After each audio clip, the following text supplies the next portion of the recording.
I was an only kid, and it was just me and my mom. Daddy split while I was just a newborn. It will drive me crazy to ponder. Mom busted her butt, toiling at this job, and that one supporting us so I could stay in those books. She did without so that I could graduate with a grant to pay my way through college. One of the hordes who don't have crippling student loans today. I ended up taking business management, rooted in a harsh concoction of ambition and not wanting to be as poor growing up when I was little. I moved to the city after college LSS. Shitty start in small apartment and eating too many packs of ramen per week to comfortably rest here, so I got a job at one of the big companies, working my way up from junior level along the way. A few years later, and I moved on to working there full-time, into running an entire department. This was hallowed ground. It meant something more than just a paycheck. Those bastards, working alongside me, better know they were appreciated. I would say to newbies taking the trainings, well, you got to lead with respect. Act as if you own this role, and soon enough, not only will you be on the team, but it will turn into your team. Good team, bunch of good folks. My friends or fellowship might say, well, FB had something to do with that department head nod. So what? Yes, it did. And when we got the local bar in Tilinois, just east of Chicago, also celebrated our prediction, come true happiness. It was not pretentious, just comfortable, but where the beer flowed and fun abounded. Here's to Natalie, the boss lady, Antonio, the grey-haired sprout who had been one of my first contacts in Maratha Acre when I came there as a cub, held his cup up. The others chimed in, and the sound of glass clinking resonated over the low din. Thanks, guys. We're all in this together. Cheers to more ass-kicking and names taken, folks. I yelled above the din and they roared approvingly back at me. Afterward that night, amidst the back slaps and cheers, I saw him, Ryan. I glanced up, caught by his gaze for just a moment until he grinned at me so lopsidedly it threw off my equilibrium. Saw the celebration go down. What's the occasion? Well, he asked, standing on the Baron. Just a little career boost. I'm the new boss of my department now, or something. Just not too braggadocious. That's impressive. Sounds like it must be a tough gig, and he nodded appreciatively. I'm Ryan, by the way. Natalie. Nice to meet you, Ryan. That night we got to talking and much more serious than I wanted it to be. Well, it turns out Ryan was a bit of a financier. Soulmates, he could manage numbers the way I managed project plans. For the next 6 months, we went on casual dates and then they became weekends together. Within short time, I was at his place more than my own. His apartment was killer. High ceilings, a brag-worthy view, and warmth that my dingy rental didn't have. One night, gazing out at the city lights from his balcony, Ryan looked suddenly somber. I felt his hands vibrate with nervous energy as he took mine. With you, Natalie, these last months have been remarkable. It might sound soon, but like they say, you just know, right? But is the sentence doubt or belief had already started brewing? He said with such confidence and hope. My gaze drifted as I nodded, the cityscape blurring around me, fear and anxiety making my pulse quicken. From his jacket, he took out a small box and opened it to show the ring shining in all its glory with every sweet spot of light that hit it. Exactly like how his eyes would. Will you marry me, Natalie? Ryan, yes, Ryan. Yes, I could barely choke out the words. Suddenly, I was engaged. This man, who saw me for the first time in my life and loved all of me, even those parts that were spiky with armor. On the day when I was supposed to go meet Ryan's parents, my stomach was in knots.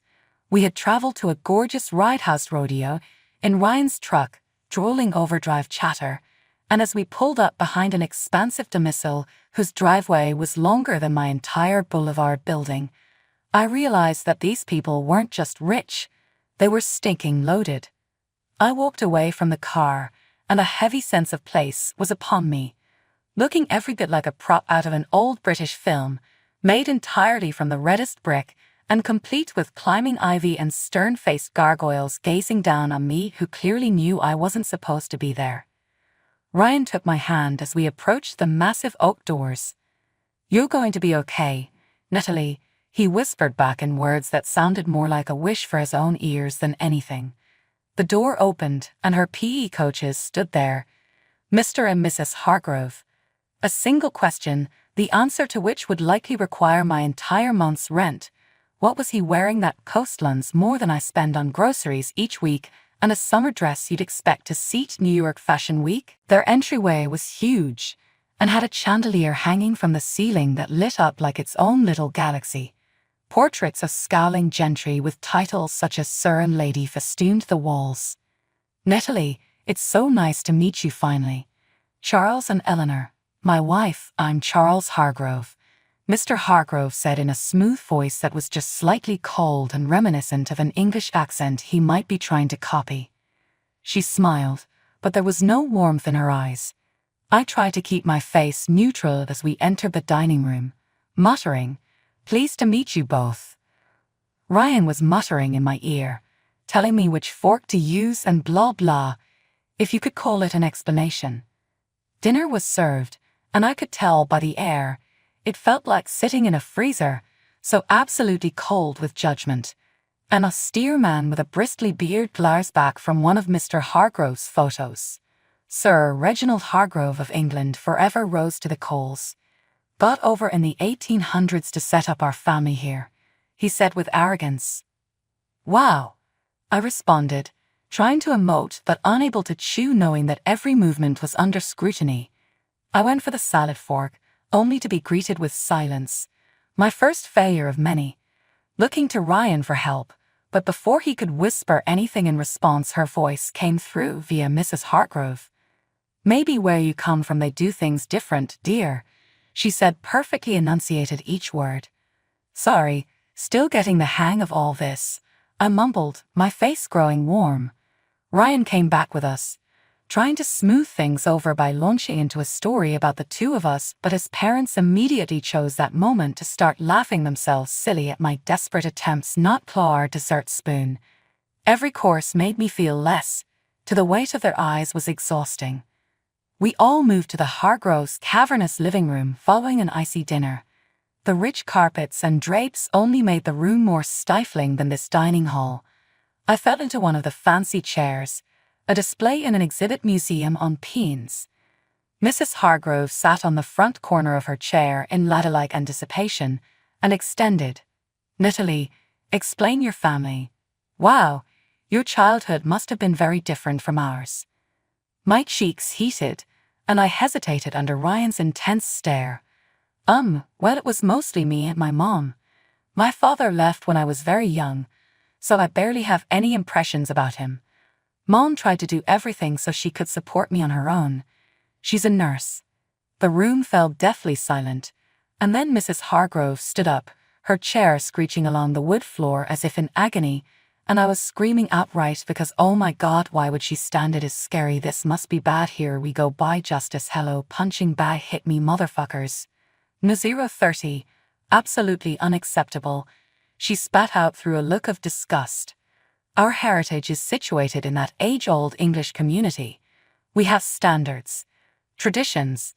Let them marry pedigree, his daughter-in-law, if he did not say it aloud. Carat, asterisk, but I shall never do so, with my only son marrying a woman devoid of pedigree and ignorant even about her own bloodline. And then it was as if Mr. Hargrove, who had been listening in silence to the exchange of words that flew just moments before, with an airiness so opposite his voice now, and also paused, put one word at a time, weighing what seemed like 3 inches already upon their heads. Family is one thing that we really need to make sure remains strong and organized. We hope for your sake, Natalie. Can you even name your great-grandparents? Embarrassment began to gnaw at me, and I felt my face flush. Actually, I only know my mother's side of the family. I said it barely more than a whisper. Mr. Hargrove sighed, a clear indicator of contempt. He growled nearly a whisper. This is what we dreaded. Ryan had to step in at last, his voice commanding but also begging. Mom, Dad, please. She is nice, she busts her, and she loves me. Shouldn't that be the important thing? His mother's gaze was steely. Rules are all fine and good, Jacob, but respect and consent to my family standards at the end of the day is what counts. Natalie is not yet Holland in action, but she will have to be if she joins this family. If nothing else, she has to respect where she is from. It hurt his feelings and made him none other than plunging into this glow of warmth that had been growing in the land document. His playful gaze is focused directly at me. Come on, Ryan silently says. Grudgingly, I nodded my approval. All right, I fought for control by my response. I will find out your roots and about its customs. My compliance seemed to appease Mrs. Hargrove somewhat. Good. You are going to simply get acclimated with our family tree and know who is whom in those portraits. Natalie, they are part of the things that our lineage leaves to us, he said. While they talked on about these expectations, I began to feel a part of me die inside.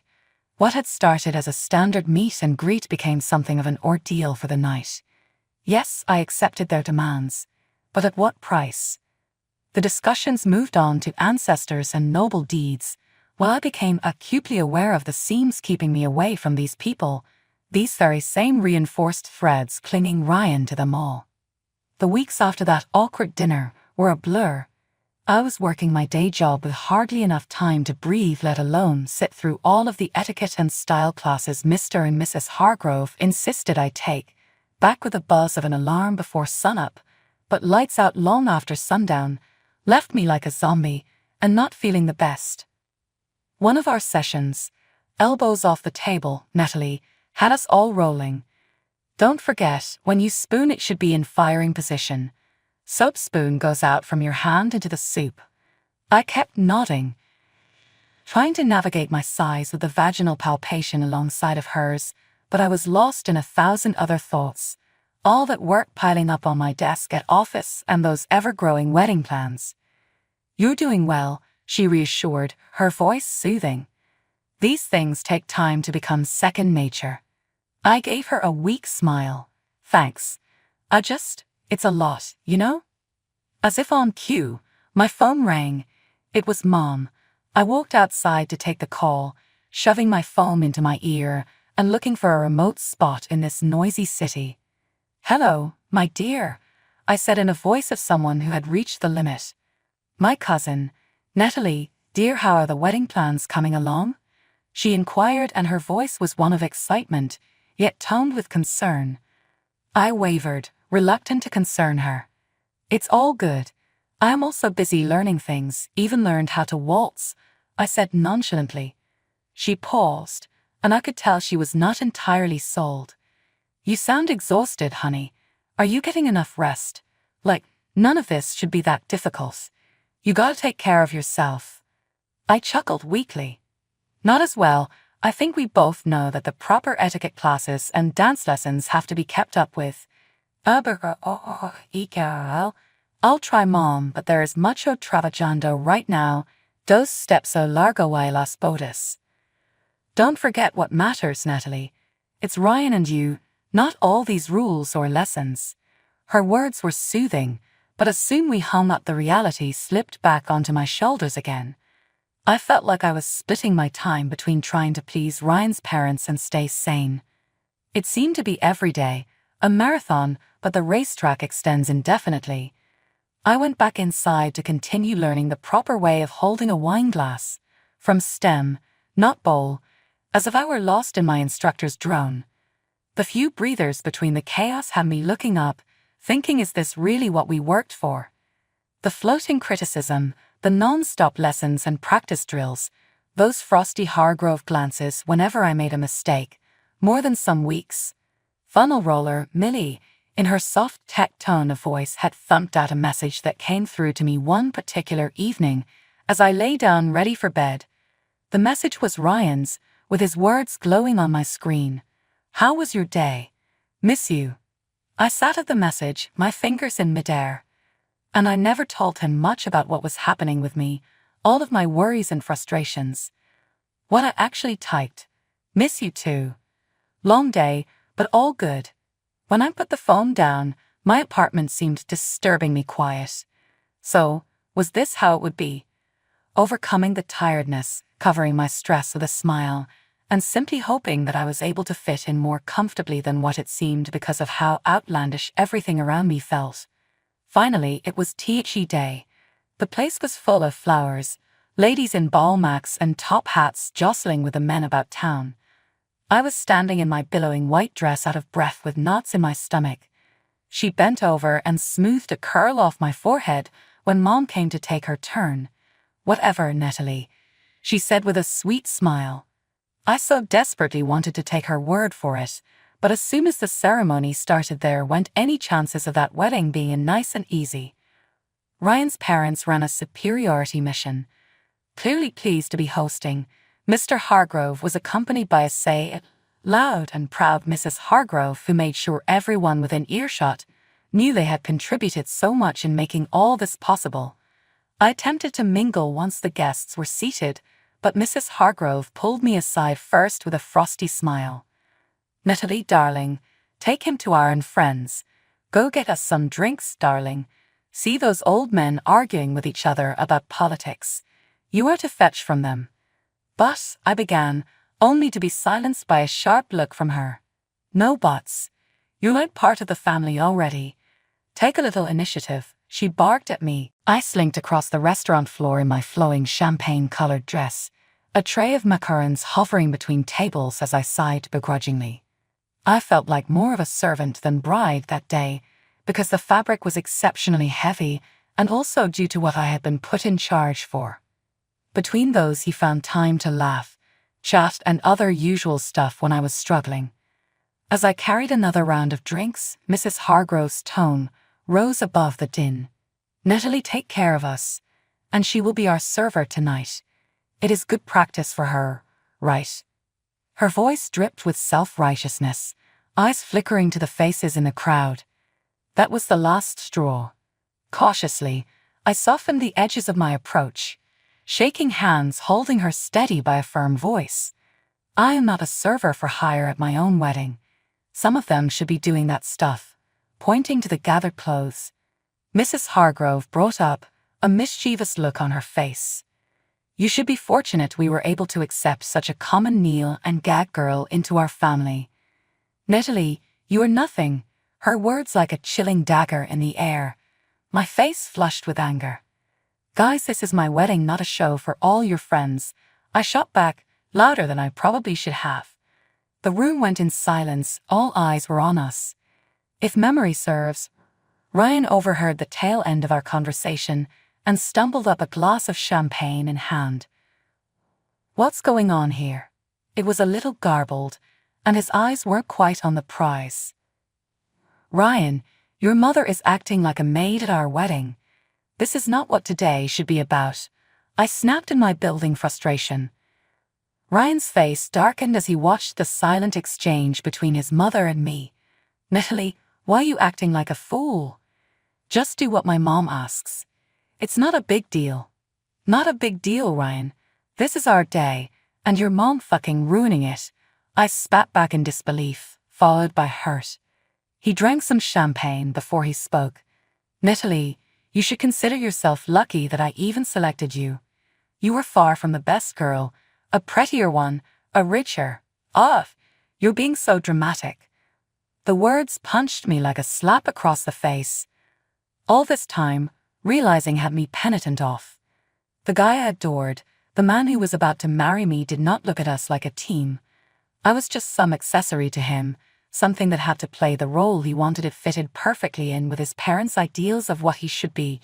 Just then, my mom walked over and I gripped my bouquet tighter, because feeling as if you are going to shatter on the spot is a terrifying thing. When I arrived, she took one look at me and pulled my body into hers, in an embrace that protected me from the world. "Honey, do you love this man? Is this him you want to marry?" Her voice was whispery and fear-laden. Barely able to find the voice, I shook my head. "No, Mom, I can't do this. I don't want to." I watched as Mom nodded slowly, her jaw clenching in that determined way I recognized all too well. Then she gently wrested the bouquet from my hands before directing me into a chair, her touch steadying. Snatching the mic with a surprising amount of agility, then jerking her face back up to address everyone. The beat drops and in comes the voiceover. "Ladies and gentlemen, please pay close attention." Cut through the murmurs, and every eye in the room focused on her. An eerie silence that makes the hair at the back of your neck stand up, clearing a space for something dark to creep in and take residence. She inhaled deeply and turned back to Mr. and Mrs. Hargrove fully now. "That is not what my latest video says. It starts with, 'I have something significant to share about truth and pretense.'" She uttered, her eyes unwavering. "I attended the same school as Charles and Eleanor Hargrove. They were not English accent playmakers or noble-blooded then, and their people was hard-working, just like our folks."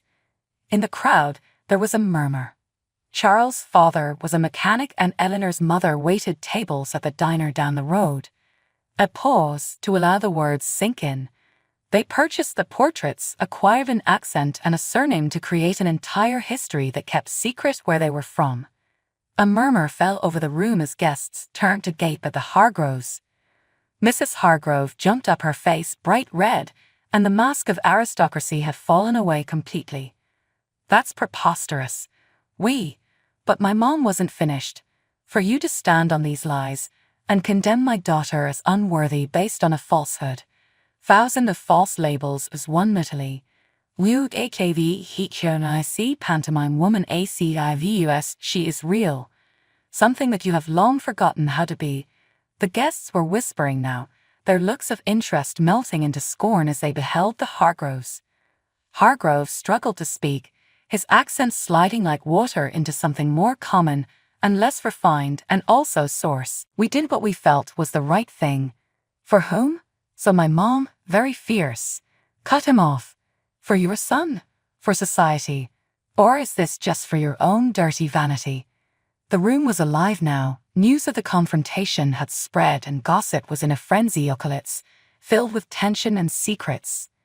The grandiosity of the Hargroves appeared to collapse and wither away into dust, leaving only a grim reminder that they were built on refuse. A look of shock and rage scrunched Ryan's features. I beckoned him over, and he entered my line of sight, his voice a mere growl as it drew closer. "Natalie, you have truly fucked everything. You dishonored my family, and now you have the nerve to ask me if I want to marry you after what happened out there." His words hurt, and I started to lash out when he gripped my arm, lightly pulling me toward him a foot. "I will teach you to be a good wife and submit without reason." That was them, hovering over us, and it weighed down on the shrinking space between my dad's threat. More chapters to be updated soon. Stay tuned. Stepping away from him, I yanked my arm back with everything that was in me. The room was silent, all eyes on us now. He was the man I planned to someday marry. This was about to be my new family. No, this couldn't be my life. I inhaled deeply, remembering the courage of my mother only moments before. I announced to the entire wedding, there will be no wedding. I hope to God that I never consider marrying a blood relative of such arrogant and deceitful people again. There were gasps and hushed conversations in response. Ryan looked at me open-mouthed, like as if he could catch the words and shove them back into my beak. Mom appeared in my way and acted as a shield against the chaos. We walked together through the crowd with our heads high. The next several weeks, rumors of the Hargroves' shame wound their way across town. Their invented mobility and society status was as thin as the edge of playing cards on a windy day. Those who once respected them now crossed the road to shun their disgrace. The family sold their mansion and moved out of the area to make a new life for themselves, free from an earlier that would never let up.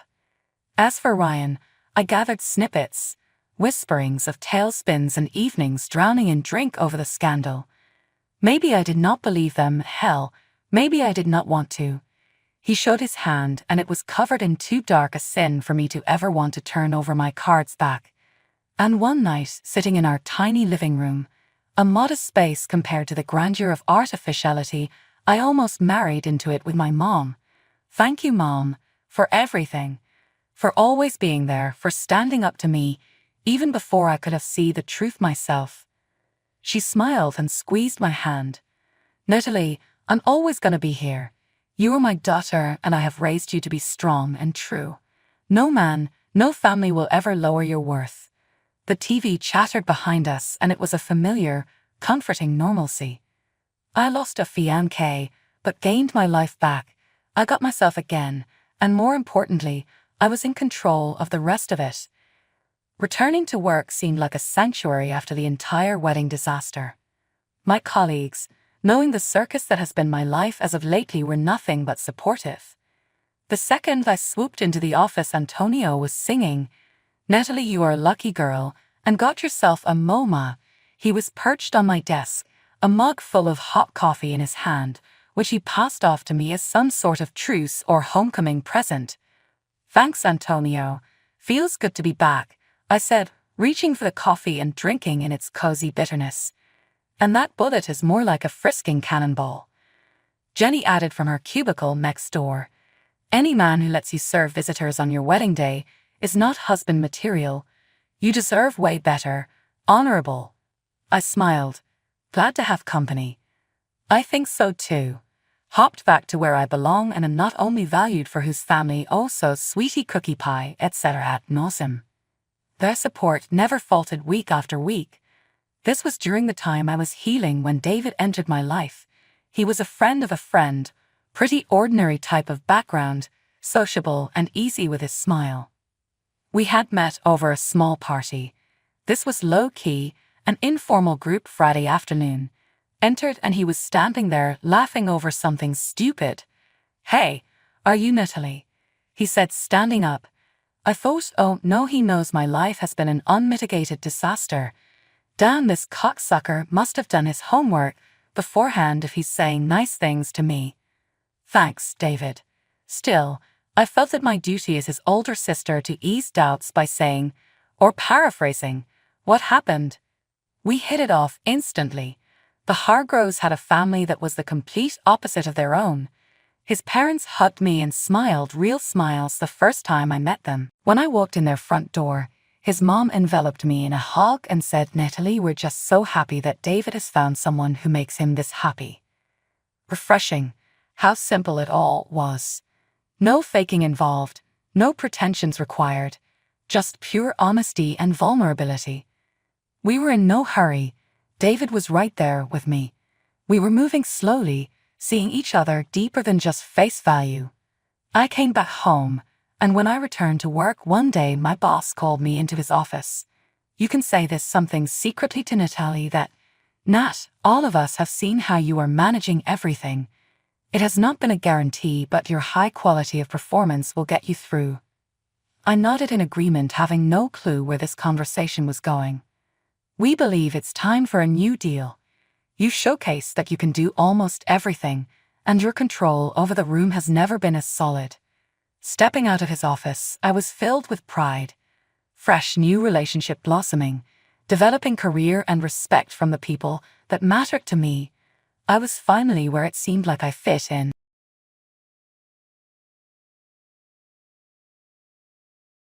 All right, let me tell you about my life and how I managed to stay true to myself despite the constant criticisms from my ex-husband, FY, and my mother-in-law, Susan.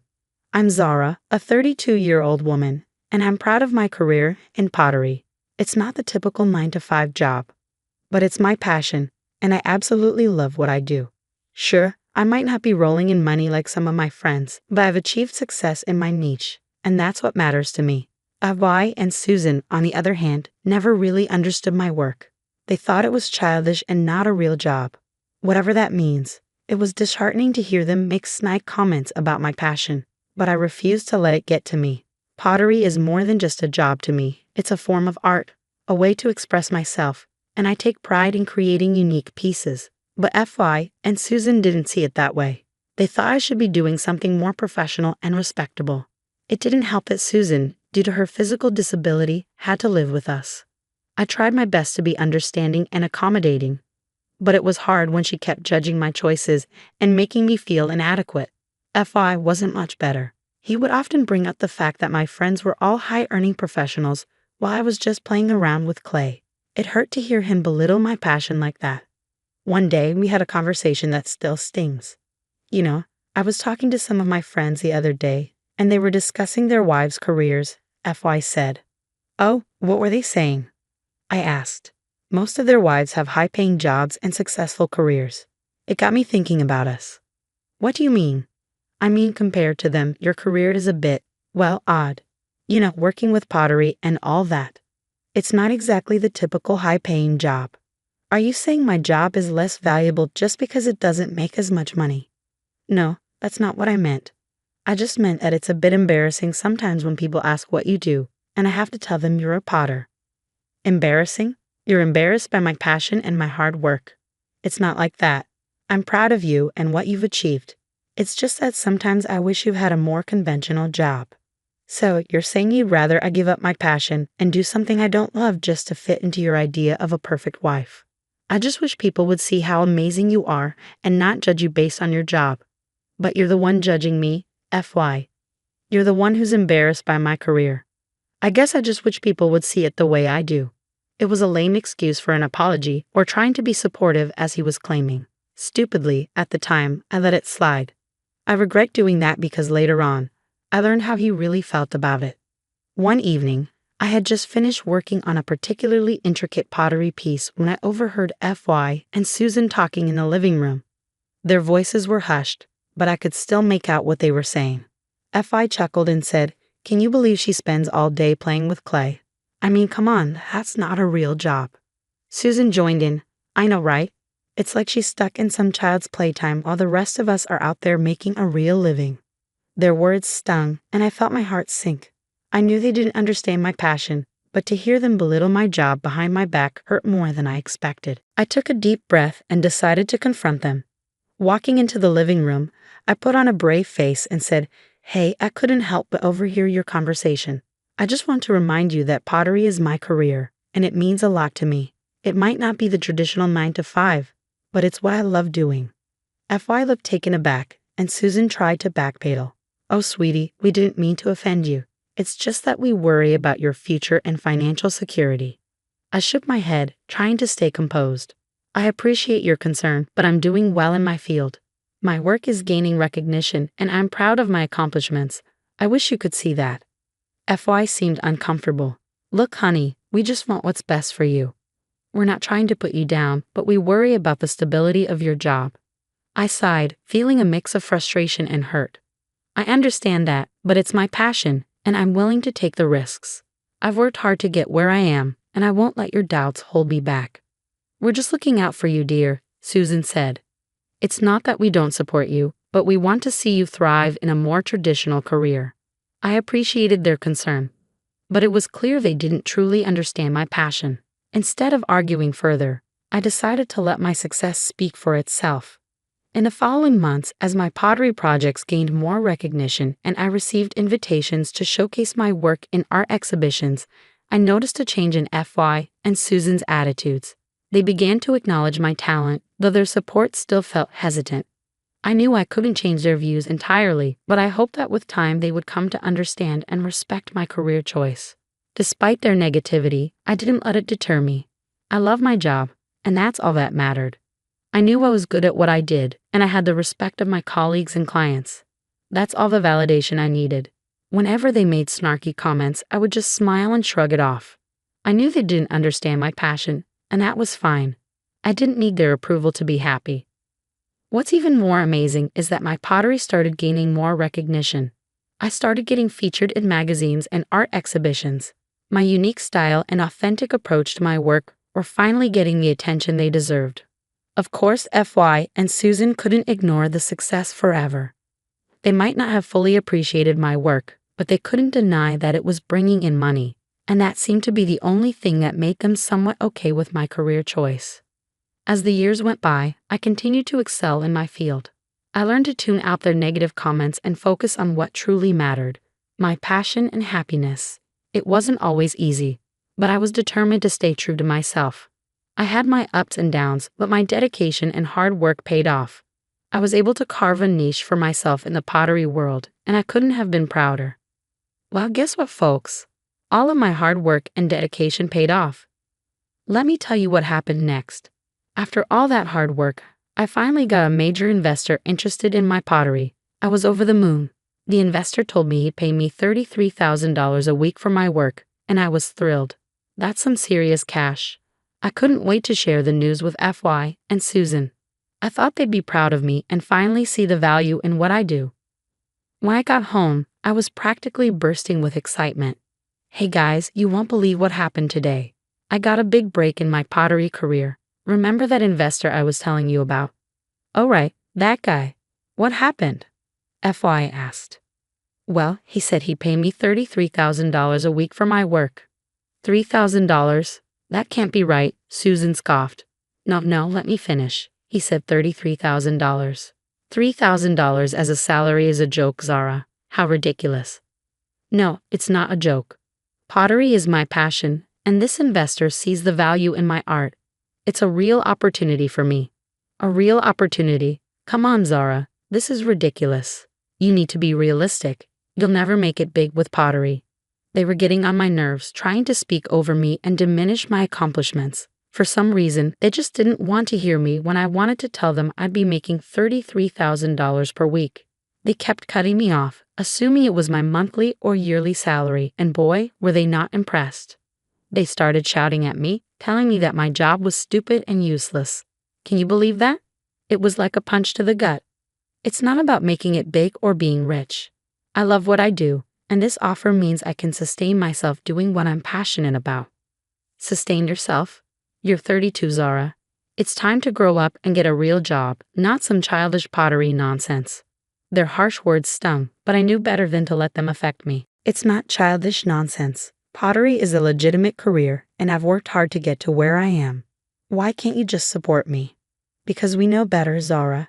You're wasting your time and talent on something that will never work out. You don't understand. This is my passion, my dream. I thought you both would be happy for me, but all you do is belittle my work. Your work will never be enough. You should focus on something more practical and profitable. This is my life, and I won't let you two dictate what I should do. I'm proud of my career, and I won't let your negativity bring me down. Well, good luck with your little pottery fantasy, but don't come crying to us when it all falls apart. They went on about how they had to be honest about where our relationship stood now that I wasn't making the big bucks. I couldn't believe what I was hearing. All this time, they never really appreciated the hard work I put in or how much I loved what I did. I felt so unappreciated and hurt. It's not like I was trying to be rich or anything. I just wanted them to understand and support me, but instead they were just focused on the money and couldn't see the passion and fulfillment my work brought me. Then they said something I would never forget. FY and Susan told me they didn't care about our relationship anymore because I might not make as much money as they expected. It was like they were putting a price tag on our marriage. Look, Zara, we've been thinking about this for a while now. If you're not going to be making the money we thought, then there's no real reason for us to stay together, FY said. That's right, Susan added. We can't be associated with someone who's going to be struggling financially. It's just not acceptable. Are you serious? You want a divorce just because of money. It's not just about money, but it's a big part of it. I mean, I've been wanting a divorce for a while, but I thought your income would at least make things easier for me financially. I can't believe you're doing this. I thought we had a real connection, a real relationship. Well, relationships change, honey, and if you can't provide the lifestyle we want, then there's no point in staying together. So it was all about money for you too. You never really cared about me, just what I could bring to the table. I mean, it's not the only factor, but it's a significant one, FY admitted. I can't believe I married someone who values money more than love and connection. I'm disgusted. Love doesn't pay the bills, Zara. You'll understand that one day.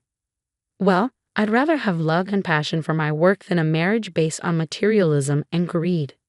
Fine, have it your way. I'll file for divorce and we can all move on with our lives. Good riddance. As FY and Susan left the room, I felt a mix of emotions. I was hurt, angry, and heartbroken.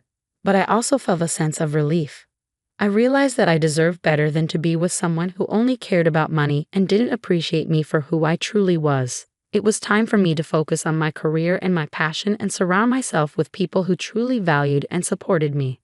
As painful as it was, this divorce was a chance for me to embrace my authentic self and find happiness on my own terms. After I left the house, I had a mix of emotions: hurt, anger, and relief.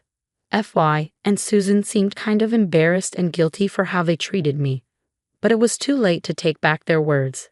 The damage was done, and I was ready to move on. I called up my lawyer friend right away to speed up the divorce process. I wanted to be free from FY and his toxic mom ASAP. Luckily, we both agreed on a mutual divorce with no alimony involved. FY and Susan were surprised and laughed, thinking I'd be homeless without their money, but I reassured them that I'd be just fine. So we all sat down in that lawyer's office, ready to sign the divorce papers. FY and Susan looked so pleased with themselves, like they were finally getting rid of the crazy me. Well, I wasn't going to let their smugness get to me, especially since I had a lovely surprise for them once I finished signing the papers. When I finished signing, they jumped for joy, saying they were free from my antics. Finally, we're done with all this stupid drama. Free at last, FY exclaimed. Oh, thank goodness. No more dealing with her and her weird pottery stuff, Susan added. You know, you both seem really happy about this divorce, I remarked. Well, wouldn't you be? Now we can move on with our lives without your eccentricities, FY said smugly. Well, I guess the feeling is mutual, I said. Oh, please, don't try and act like you don't need us, especially now that you're broke, Susan scoffed. Oh, trust me, I'm more than happy to be rid of you two clowns. Clowns? How rude, FY snapped. Rude? Maybe, but I don't mind being rude to people who are beneath me. Beneath you? What are you, stupid and deaf? Susan sneered. Okay, enlighten us then, FY demanded. Well, for starters, I've got some pretty exciting news. You see, that night when I told you I'd be making $3,000, you didn't let me finish my sentence. I'll be making $3,000 per week. FY and Susan's jaws practically hit the floor. Their faces went pale as they realized the mistake they had made. The kind of money I'd be making could afford me a whole new life and easily cover Susan's medical expenses. Talk about a mic drop moment. I couldn't help but smile at the shock on their faces. It felt so good to turn the tables on them. I was finally free from their toxic attitudes and the constant belittling of my passion. Wait, $3,000 a week. Are you serious? Yep, dead serious. But we thought you were going to be poor without us. Yeah, you both seem to have a habit of underestimating me. I didn't mean, it's just that pottery, it's not a stable career. Pottery is my passion, and I've turned it into a successful business. Guess you missed that part. We didn't realize. Yeah, you didn't realize.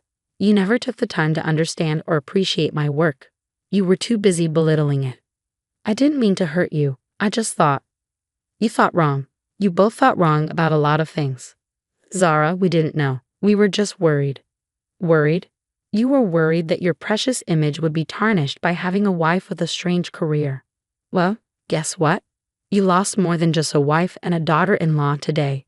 Good luck paying all those medical bills without me. Zara? Favorite, it's too late now. I've moved on, and I'm happier without you both in my life. Both of you are pathetic. Fury and Susan exchanged glances, looking regretful for their actions, but I had already made up my mind. Even if I changed it, the divorce papers were already signed. That was the sweet part of this all. Both FY and Susan had to just accept the fact that they threw a good woman away. I stood up, ready to face my new life without them. Susan made a sad attempt at crying, trying to gain sympathy. It was actually quite hilarious. I couldn't help but laugh right in their faces, fascinated at how cruelty can lead to downright stupidity. As I walked out of that office, I held my head high, feeling a weight lift off my shoulders. I was ready to embrace my new life, one where I wouldn't be dragged down by their negativity. And you know what? Life without FY and Susan turned out to be pretty damned amazing. I focused on my pottery work, pouring my heart and soul into it. And you know what they say, do what you love, and the money will follow. Well, it sure did for me. My pottery project started gaining traction, and I started getting more and more clients. That $3,000 per week turned out to be just the beginning. I was earning even more than that, and I was damn proud of it.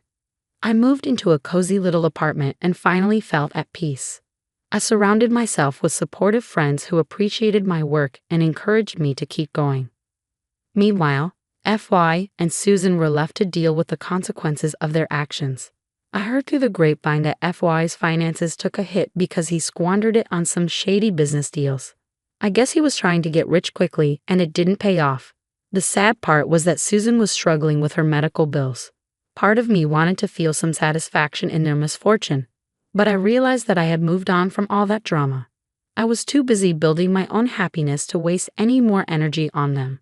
So the moral of the story is, don't judge a book by its cover. Just because someone's career doesn't fit your idea of success doesn't mean they aren't making bank. And sometimes the people who look down on you end up eating their words. Life is too short to be weighed down by toxic people. Find your passion, embrace it, and surround yourself with those who uplift and support you. Trust me, it's a recipe for happiness and success.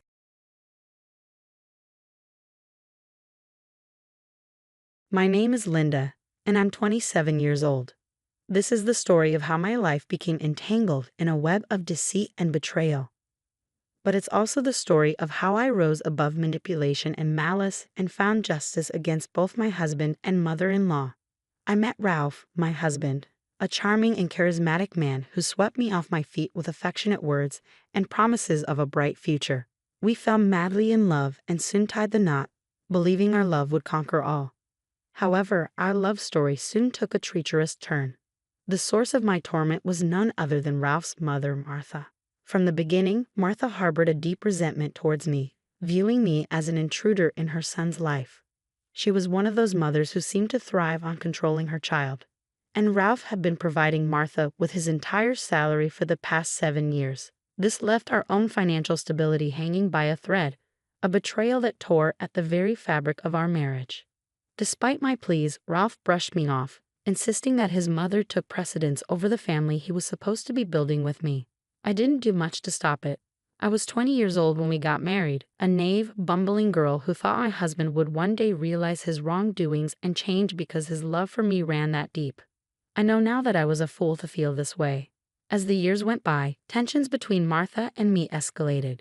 She belittled me at every opportunity, making it clear that I was not welcome in her house or her life, and that my presence was a privilege. When I tried to raise my concerns with Ralph, he shunned me, not caring that I was being verbally and emotionally abused by his mother. His complicity in my torment made it impossible for me to forgive him. One fateful day, when Ralph lost his job, Martha's true animosity became painfully clear. She wasted no time in kicking me out, claiming that the house Ralph and I were staying in was hers. This crushed my spirit, leaving me vulnerable and homeless. Really, Martha? You hate me that much? How can you kick me out of a house that isn't even yours? It's not that I hate you, darling. I simply don't care for you. Besides, after Ralph lost his job, there's no way he's going to be able to support you anymore. This is my house. What do you mean? It was only he and I living in the house, and now you want to disrupt the family dynamic and the household funds by moving in. You don't need to know the details of anything, considering you're no longer a resident here. How dare you question me, you stupid girl? I left the house and called Ralph, thinking he would help me. That was a big mistake. Hello, what's going on? You seem upset. Upset doesn't even begin to describe it, Ralph. Your mother kicked me out of the house the same day you lost your job. What? Why? It's been going on for years, Ralph. You've been giving her your entire salary without considering our financial stability. I've been suffering in silence, hoping you would change, while she's been manipulating you. Don't say that. She's done no such thing. Someone who's been manipulated doesn't know they've been deceived until they wake up from their deception. And you, my dear husband, are still under her spell. I swear to God, Linda, if you continue to speak about my mother that way, you'll what? Give her all my money too. You need to stop being so delusional and see that the way your mother is treating me isn't right. How can you sit there and not do anything? I'm your wife, Gannett. Enough. It's no wonder why she kicked you out of the house. Excuse me. You heard me. I won't stand for you disrespecting her and me this way. Now, Pack up all your crap and get out of my mother's house right this instant. I couldn't believe what I was hearing. Did I transport myself to another dimension where treating your wife like a cockroach was a sign of love and affection? Certainly not, but why was he talking to me like this? Without saying a word, I returned to the house to find a smirking Martha, laughing and showing off that her new house was all hers and that I was finally leaving her and her son alone. I thought it best to keep my mouth shut. It took all the strength in my body to do so, and just packed my things silently so I could leave without going to jail for what I might have done. As much as I was angry, I was also hurt and confused. What sort of mother-in-law would treat her daughter-in-law this way?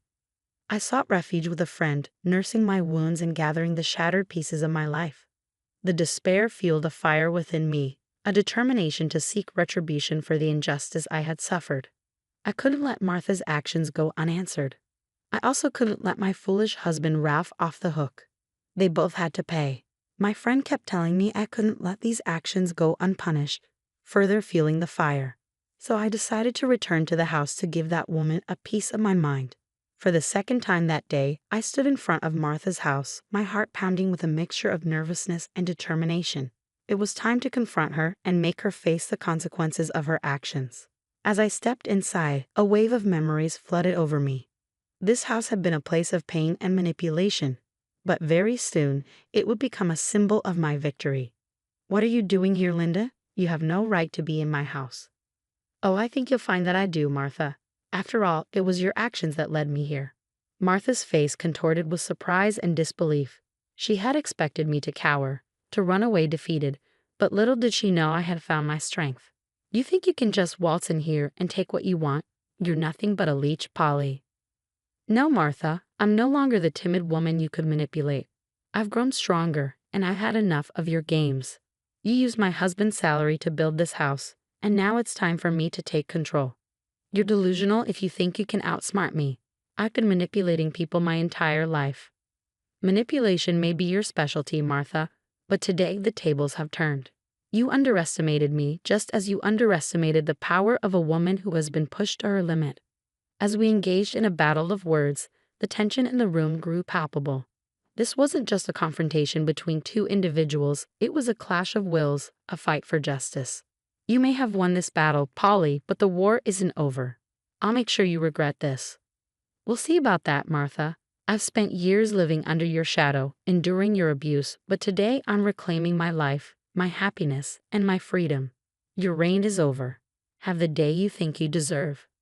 With those final words, I turned away from Martha, leaving her stunned and defeated. As I walked out of the house, a sense of triumph filled my heart. It was a small victory, but it was a step towards a future free from manipulation and pain. The road ahead would still be challenging, but I was no longer afraid. I had confronted my tormentor, and in doing so, I found my strength. I believe in the power of karma, and boy, oh boy, did I find something that I could use to my advantage. As I was leaving the property, I saw a couple of contractors hammering in a big red sign that said auction on my mother-in-law's front porch. Was she auctioning off the place so soon? But why? This obviously piqued my curiosity, and considering what I knew about her shady business deals, her auctioning off the house might have been part of her ploy all along. What if she was trying to cover her tracks by selling the house? I returned to my friend and revealed the new information. She too thought that everything was just a bit too shady. But I was lucky to find her doing this because that was when I thought of the perfect revenge. I did some more research to confirm if Martha was indeed auctioning off the house, and it was true. She was holding an auction for it, and it was happening the very next day. This made my suspicions grow more and more. I knew that I had to sabotage it somehow and get to the bottom of whatever shady practice was going on. The next day, I stumbled upon an auction notice for Martha's house.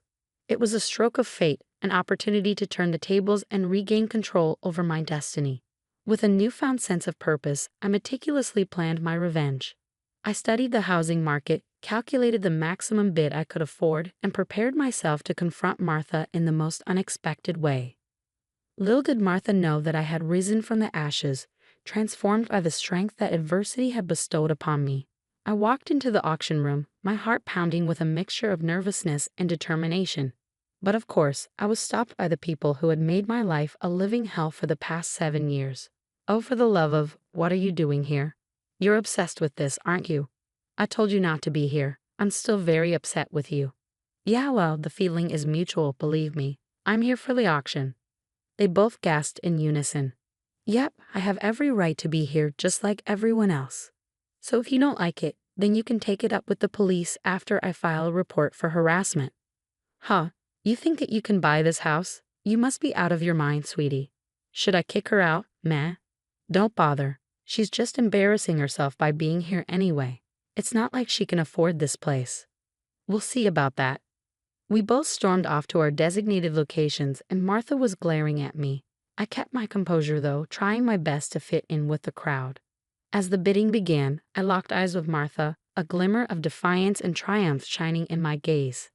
The atmosphere in the auction hall was charged with anticipation. Bidders eagerly gathered, their eyes fixed on the stage where the prize house would soon be up for grabs. I stood there, my heart pounding with a mix of nerves and determination. Ladies and gentlemen, we have an exquisite property on the market today. Up for auction is a beautiful mid-century modern house with a rich history. Let the bidding begin. As the bidding commenced, I played my cards strategically. Knowing Martha's shady financial past, I had discreetly leaked information about her alleged embezzlement, casting a shadow over the property's reputation. Potential buyers hesitated, unsure of the risk involved. It was my chance to strike. We have a bid of $200,000. Do we have any higher bids? Crickets. No one raised their paddle. What is happening? Why aren't people bidding higher? This is my house. Looks like your secrets have a way of catching up to you, Martha. No one wants to buy this house at a higher price because of the shadiness behind it all. Martha's face turned red with fury as the realization dawned on her. Just as she had tried to control our lives for years, I could see the panic in her eyes. A glimpse of vulnerability that had been hidden beneath her incessant manipulations. Linda, we need to talk. This isn't right. Save your apologies, Ralph. It's too late for that. You had 7 years to stand up for me, to prioritize our happiness. Now it's time for me to take charge of my own life. You conniving little. Save your insults, Martha. Your reign of control ends here. This house will be a symbol of my victory, a reminder that I will no longer be silenced or cast aside. I put up my paddle, and the auctioneer said, "Do I hear $300,000, folks? No one? Okay, $200,000 going once, twice, and it's sold." And just like that, a house worth well over $1 million was sold for $200,000, and it was all mine. I couldn't believe it. People began to make their way to the exit, unimpressed with the way things turned out, considering the news of the alleged embezzlement that had reached their ears shortly before the bidding. Martha's face twisted with anger and disbelief. She lashed out, desperate to regain control over the situation. You think you've won, Linda? This house means nothing. You'll never be able to afford its upkeep and taxes. You'll regret this. Oh, Martha, don't worry about me. I have plans in place, and this house will be a stepping stone to a better future. As for regrets, well, they belong to those who've lost everything, just like you. With those final words, I turned my back on Martha, leaving her seething with rage. She was screaming and crying as Ralph tried to console her. But they just looked like a whole mess. The victory was mine, and it tasted sweeter than I could have imagined. As I walked away from the confrontation, a sense of liberation washed over me. I had reclaimed my power, broken free from the chains of manipulation. Ralph tried to approach me, his face filled with remorse and desperation. But I held my ground, refusing to be swayed by his empty promises. It's over, Ralph. I won't be a pawn in this toxic game any longer. We're done. I'll send over the divorce papers once I settle down in my new home. But where will we live? Honestly, you need to be worrying more about that embezzlement accusation than anything else, because at this rate, both of you will be living in jail. Linda, don't do this. Too late. Already did it. Have a nice life, Ralph, and tell your mother that rage is so not her color. At this, Martha shrieked some more. She was completely furious, and I was enjoying every bit of it. She did her best to deal with the embezzlement claims. But at this rate, whether they were true or not didn't matter. Her image had already been dragged through the mud, considering her not-so-savory outburst during the auction. People saw an unhinged and aggressive woman and wanted to steer clear of that as best as possible. With my head held high, I walked away from the crumbling remnants of my past. The confrontation had marked a turning point in my life, a moment of clarity and strength. I knew there would be challenges ahead, but I was ready to face them with newfound resilience. Revenge had brought me to this point, but it was self-empowerment and the pursuit of my happiness that would carry me forward. The aftermath of my revenge left an indelible mark on all our lives. As the highest bidder, I now owned Martha's house, the very same place she had kicked me out of. It was a bittersweet victory, a symbol of my triumph and resilience. I poured my energy into building a new life for myself, one where I was in control of my destiny. I established a small business selling crocheted clothes, pouring my creativity into every stitch. Word spread quickly, and my business began to thrive. The community embraced my creations, and my customer base grew steadily. Supporting my business, your love and encouragement mean the world to me. I would tell my customers, and I meant every word. As my business expanded, I found myself in the market for more properties. The once shabby apartment Martha and Ralph were forced to rent was now a constant reminder of their downfall. No one in the community trusted them, and they had become outcasts. Ralph would still call me from time to time, begging to come over just so that he and Martha could have a hot shower, but I refused. I can't believe how everything fell apart, Linda. I never imagined it would come to this. Those are simply the consequences of your selfish and greedy actions. You should have stood up for me all those years ago. You should have told your mother that what she was doing wasn't right. Their lives had unraveled like a snowball effect, growing in ferocity, intensity, and grandeur. The consequences of their betrayal echo through every aspect of their lives. They were on the brink of a trial that would further expose their deceit, drawing more notoriety to their name. The weight of their actions bore heavily upon them, leaving them with a lingering sense of emptiness and increased frustration and malice. One day she herself called me. I have lost everything, Linda. My son doesn't love me anymore. I've lost the community's trust. I'm left with nothing. You have to help me. The consequences of your choices have caught up with you, Martha. But this was never solely about revenge. It was about seeking justice and reclaiming my power. I hope that you get everything that you deserve, be it good or bad. The community rallied behind me, offering support and admiration for my resilience, which also brought in more customers to my business. Through my success, I found a newfound understanding of my own strength and determination. The sense of closure I had yearned for was finally within my grasp. As I gazed upon the properties I now owned, I realized that revenge had propelled me forward, but it was my perseverance and resilience that brought me true fulfillment. The past had shaped me, but it would no longer define me. With each passing day, I embraced the beauty of my journey, leaving the shadows of betrayal behind.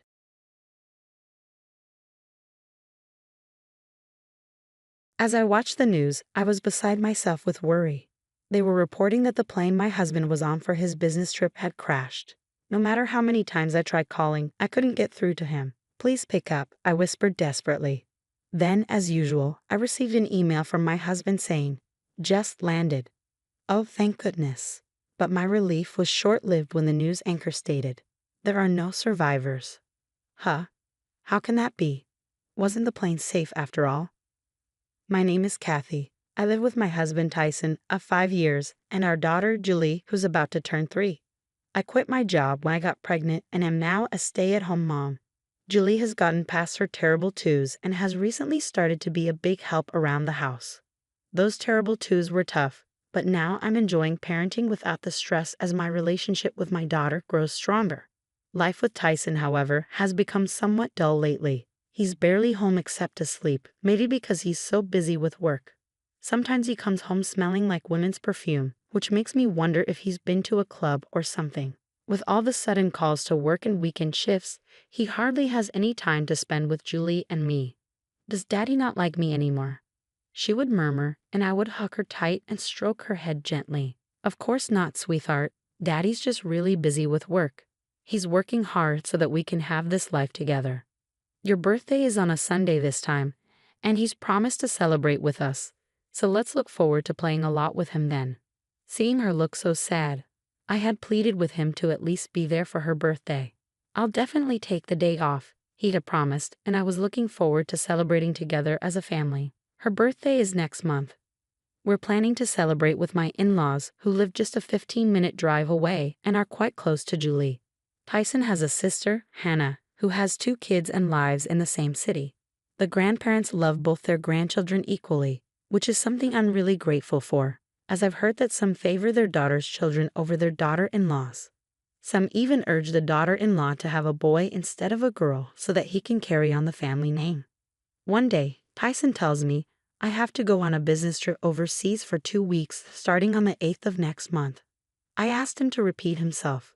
Wait, an international business trip. Yeah, from the 8th of next month for 2 weeks, I'm flying to France. It's going to take over half a day by plane, he replied, seemingly annoyed. I couldn't hold back and confronted him. You do remember that Julie's birthday is on the 10th next month, right? You promised we'd celebrate together. I already told her about it just today. She was feeling so sad, wondering if you didn't like her anymore. How can you break your promise to be here for our daughter's birthday? It was unbearable to think of her feelings. I was seeing red. I can't help it. It's work.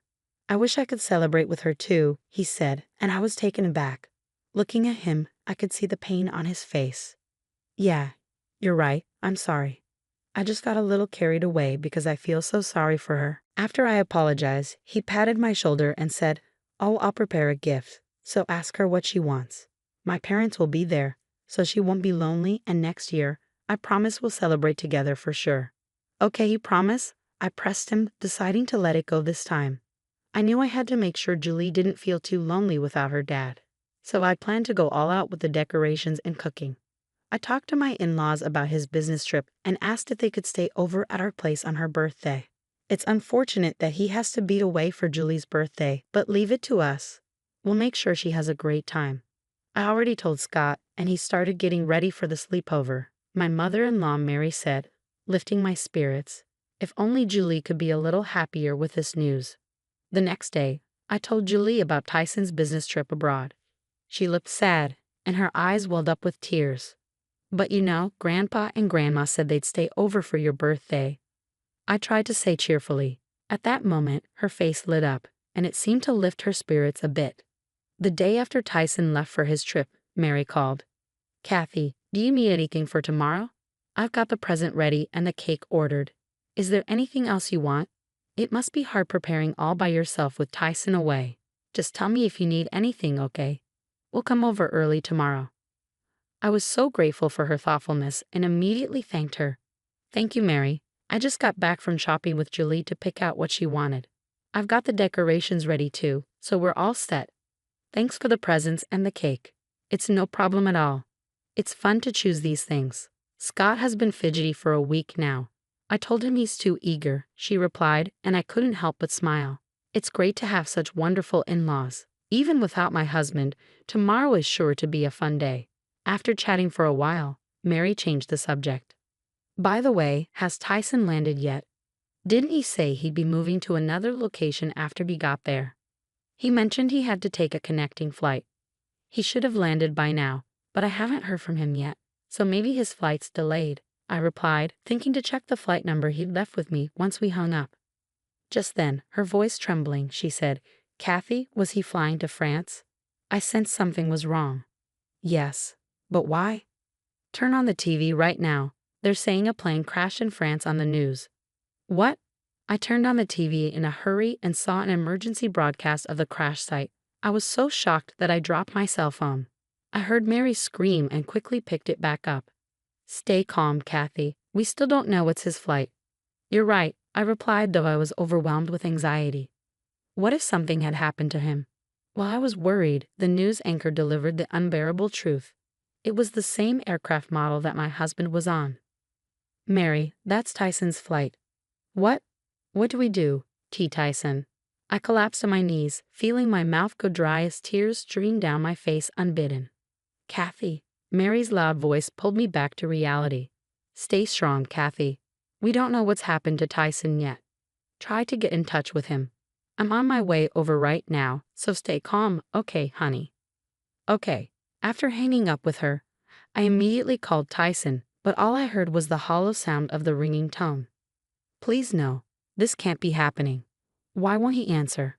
I thought desperately. I typed a text to him, asking, Are you okay?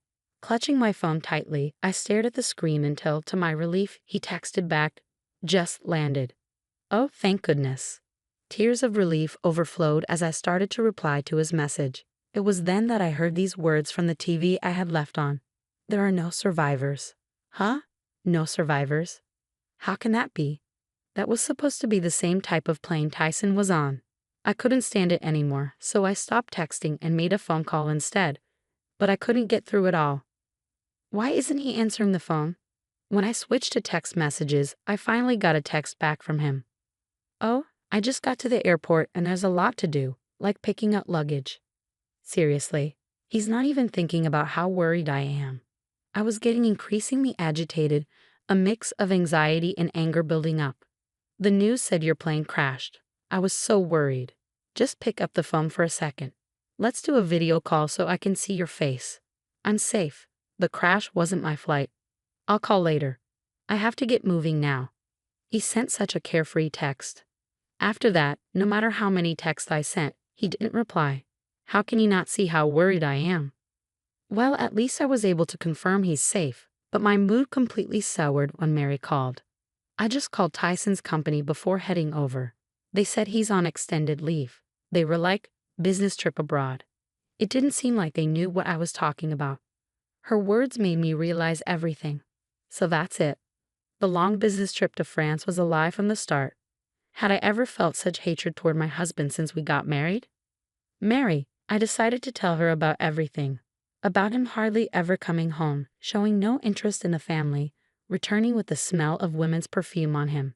I had been reluctant to suspect infidelity just because of the perfume scent and tried not to think about it.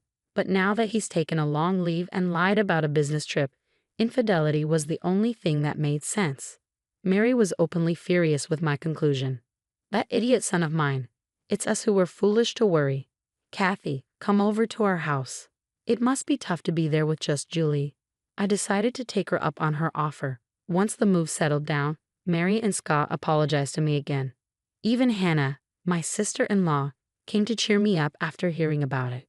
I was touched all over again by the kindness of my husband's family. Despite them being such good people, I couldn't help but wonder why Tyson was such a jerk. I ended up hiring a detective agency to gather evidence of his infidelity. Then I got a photo of him at the airport with his mistress. Unforgivable. So he really was cheating. 2 weeks later, Tyson finally called. Hello, Kathy. Where are you? I just got back from my trip, but my key won't work. Can you come and unlock the door? He must think I'm oblivious. His voice was so nonchalant. I decided to confront him with reality. Even if I came, it wouldn't open. I don't have a key, and even if I did, the old locks have probably been changed by now. What? Changed? What are you talking about? You're Kathy, right? I could tell he was flustered over the phone. We've moved out. I can't be a family with a cheating man who goes on an affair trip on her daughter's birthday. What are you talking about? My anger was rising as he played dumb. You think I don't know? I know everything. That you took a long leave from work. That you didn't go to France but the Maldives instead. Calm down, Kathy. There's some mistake. All right, there was a colleague who took a long leave. Maybe you're confusing me with him. Are you kidding me? You think you can fool me with that? I've been underestimated, that's for sure. Well, yeah, of course you've been claiming overtime, working on weekends, all while cheating. I couldn't contain my anger and raised my voice. Deep down, I wanted to lash out and hurl insults, but I was so overwhelmed with emotion that simply stating the facts was all I could manage. I'm divorcing you. You're definitely going to pay alimony and child support. Then I heard him shout, Wait, what now? I snapped back, and he stammered in response, I'm sorry. I did have an affair, sure, but it was just for fun. The truth is, Kathy, you're the only one I love. That makes me sick, I retorted, hearing his voice fade as if vanishing. My words seemed to have an effect, but I had more to say. Nice acting job. But how can I take seriously the words of a man who ditches his daughter's birthday for a cheating getaway? Did you think saying it was just for fun makes it excusable? Cut the crap. I'll never forgive you or your mistress. His tone shifted sharply to irritation as he retorted, I'm here apologizing and you're giving me attitude. Who do you think provides the lifestyle you're living? If we divorce, you're the one who's going to suffer. Stop making a fuss about an affair, and enough with the birthday nagging. Is it really that important? Then my sister-in-law, Hannah snatched the phone from me. Who would want to stay with someone who can't even cherish his own daughter's birthday? Hannah, why are you with Kathy? He seemed surprised by her sudden involvement, but that wasn't the end. There were more surprises to come. I'm here too, Mom. I'm here as well, Dad. At this point, I revealed our ruse to Tyson. We figured he'd call once he realized he couldn't get in the house, so we were all waiting. Julie was with Hannah's husband. Then Scott shouted, "You're no son of mine. Don't ever think of stepping foot in this house again." Mary and Hannah began their onslaught one after the other. "Your stuff is stored in the shed. Get it if you need to. If it's not gone by tomorrow, I'm throwing it all out." "Tyson, how could you do this to Kathy? Disgusting. The worst. Don't ever come near us again." "No, just wait. I'm sorry. I don't know what came over me. I apologize, so please don't say such things." His family's words clearly wounded him. He sounded like he was about to cry, desperately pleading, but nobody was willing to forgive him. I yelled at him, "Don't you understand how unforgivable it is to be cheated on just because you had a whim? You've been cheating for a long time. Don't you dare lie to me at this point. Enough with your cheating, jerk. If you don't agree to divorce, I'll take you to court." He panicked at the mention of court and quickly agreed to the divorce. The next day, Tyson showed up at his parents' doorstep to apologize, but all he got were cold stares. Unable to stand it, he took only the bare essentials packed in the shed and left. Afterward, I demanded a lump sum and damages from him and his mistress. Once the mistress realized she'd been caught and faced with a demand for damages, she dumped Tyson. "I've left Tyson, so forgive me," she pleaded, but I had no intention of dropping the claim. She ended up taking a job in the night industry because of her debts. My husband, unable to bear the shame at work, chose to resign. However, he needed money for the alimony and child support, so he's now working all day with no time to play. Meanwhile, I'm still living with my in-laws. They continue to treat Julie and me with kindness, just as before. I hope to repay their goodness someday by doing everything I can to the best of my ability.